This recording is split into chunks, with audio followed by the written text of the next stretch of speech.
when it comes to sports, there's so many examples, right? There are people to aspire to. It is constantly in people's faces, right?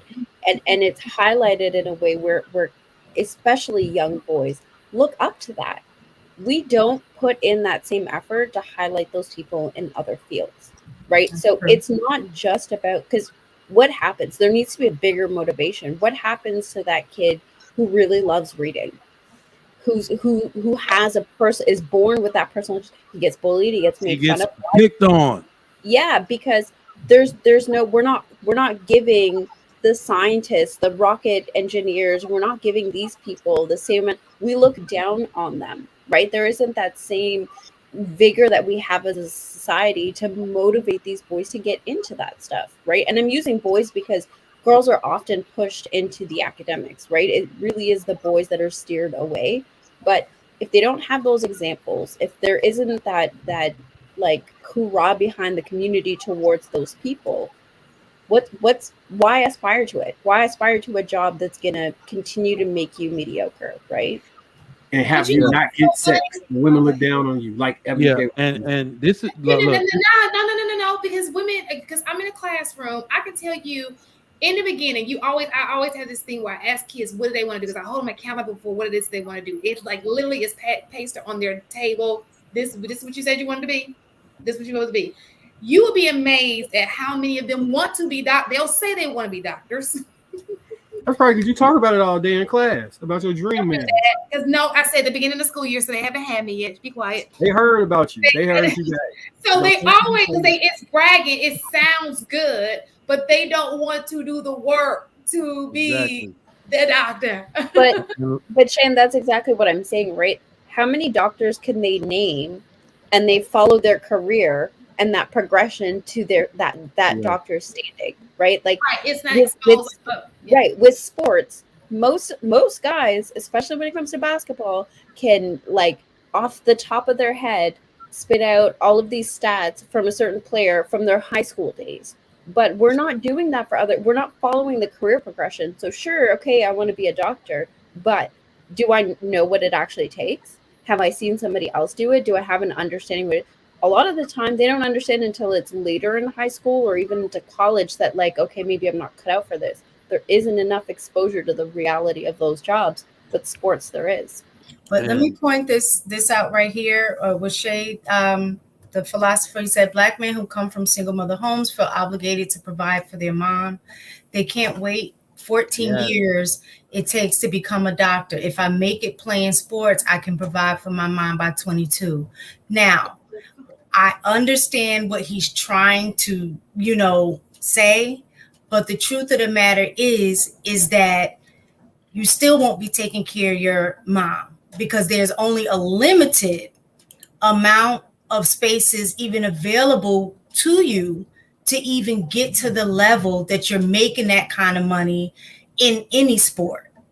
So the likelihood of you taking the 14 years to work towards being a doctor or what have you, the likelihood of you actually succeeding, the likelihood of that person actually succeeding in that versus the sports. Well, let's not just make it about basketball. It's not that what he said is not just about basketball. It's really about the way they think about every career option. Because we make it about the men and wanting to do that. A lot of these moms are actually saying it, and I've heard somebody very close to me say it once. No, my son gonna provide for me. And I looked at her like she knew I was standing right next to him. I was like, oh shit. I was standing right next to him when I said I looked over my shoulder like, your son is gonna do what? So he's been hearing that all his life, right? So he's in a rush to do whatever it takes because he thinks he's actually the man that's supposed to provide for a woman that's not his wife. So that's going to take not just NBA. He's going to do that with every job. He's like, well, I got to make money quick. I got to do something because mom needs something. Like they have been implanting this in the minds of these boys their entire lives. So that's where it comes from. And I also wanted to say something. Damn, I forgot. I'm forgetful tonight. Probably this margarita. I was a little pour heavy on the tequila, but y'all go ahead. I was lucky. My mom never said that to me. She never geared me that way. I think Not boys once. feel like I was lucky. Though you were lucky. You feel like boys what? I think boys automatically feel like I remember my brother from an early age saying that he can't wait till he makes enough money to take care of my mom. I just remember him saying that. I think that's such a great, that's actually a great thing to talk my about. son too. Because what your father then comes to say is, take care of your mom, nigga. Am I dead? Yeah, that's what your dad is gonna say, and say, no, it's my job to take care of your mother. And what they really mean is that by the time you're older, by the time she is no longer able to take care of herself and your father is not able to, I want to be like him and do that duty to relieve him. Oh, and provide for her in that way. But it is not the sole provision of mom type of thing.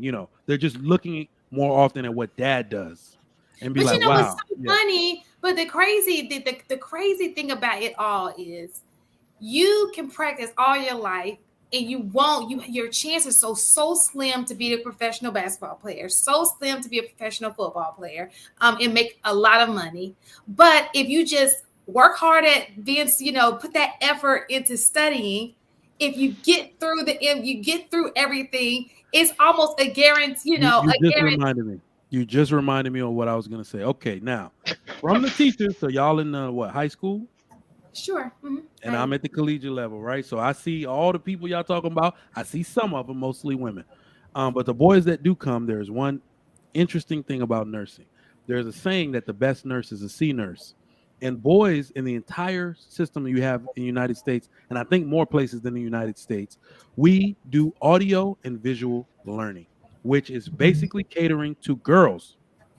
Boys have never done well and will never do well with that style of learning. So even the boys that are in my courses that struggle with the learning, they take time, they don't use good grammar on their discussion boards. Let it be time for labs. Let them put their hands on something and be able to figure it out and learn that way. They become the best student in the class. If well, that yeah. sounds good, but now that we're moving towards project-based learning, the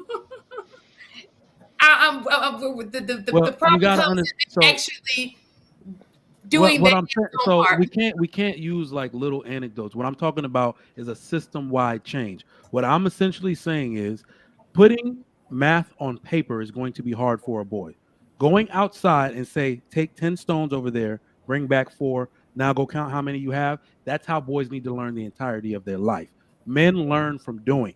I don't understand how we can say that boys are dumb or boys are low class, whatever, when it's men that build the skyscrapers and do the calculations for architect. So you see, they do it, they learn. Even the mechanics, the lowest level, tech level people understand the architecture because they learn from doing it first. That is how boys learn.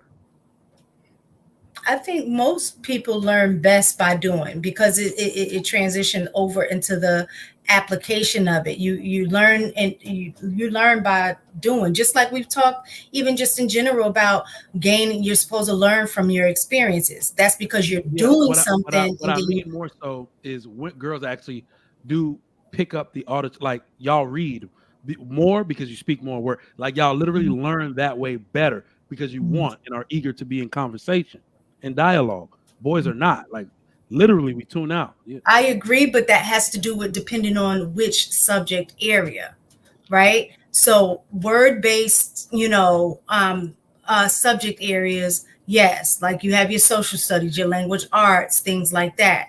But the sciences and math, two things typically happen. Girls usually aren't pushed in those areas to be successful and move in that direction in school. But the other thing too is in those areas, those are more hands-on areas to learn, because there's a lot of abstract thinking that goes along with, especially like the higher level maths and things like that, where if you're able to take the abstract and make it concrete to be able to, like what you were saying, to your point, where you can do it with your hands, it shows that people typically learn that better that way. And I must admit that in the school system, a lot of times that part doesn't necessarily happen as often as it should. So were you saying that girls aren't pushed towards science and math, saying that's why they're not highly represented in STEM, because they're not pushed to it? Yeah, it's a whole study, and you can just look up a lot of studies that talk about this in terms of socialization of girls in the directions that they're one, feeling more comfortable in, and then two, in terms of the expectations that are put on them in terms of math and sciences. There's a bunch of studies out there to talk about I was like, but there's also studies like debunking them, because when they say socialization, they're really talking about marketing. And we also got to understand that marketing just goes to who's going to buy. The only reason things are marketed to girls is because they're going to go for it. They don't market things to girls that they won't go for. And I think the proof that women actually don't like these professions, they don't like engineering, they don't like tech, they don't like, because when you give them, they're literally they're discriminating against men to get women in these fields. Like literally, I will pay you more than the men to come. That's what they're doing. The women come and they leave. They don't like it, right? So, and that's because if you look at other STEM fields, such as being a doctor, which is caring for people, they're now the number one group of physicians. Anything dealing with people, women love. If it's dealing with things, sketches, what they don't like that. Women traditionally do not like math and science professions, which is why they stay away from it. They'll never stay in there. Never. I agree, because I didn't even like hearing about it just a few minutes ago. Well, for me, I think I would have, depending on what it was that I had been exposed to.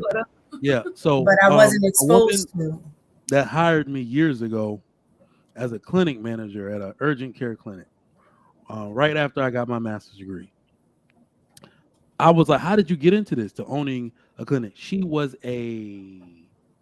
one of the laser something engineer from Cornell, an Ivy League school, quit in 4 years of working in the field. That's what they all do. Like, I know so many of these women, they say they quit because it's male dominated. That has nothing to do with it. A lot of these jobs are contract based, you're isolated or whatever.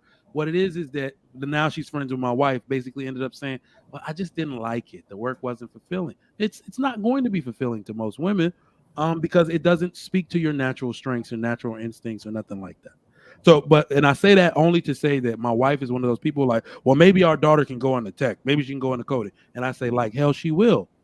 I look at numbers. Women don't stay, which means we'll spend all of this money and she will literally just forsake the degree and be like, I'm done at 30, right? The average for like a corporate female lawyer is 5 years. They did all that schooling and say, fuck this shit after 5 years because, they don't like it. So you have to go with what women lean towards.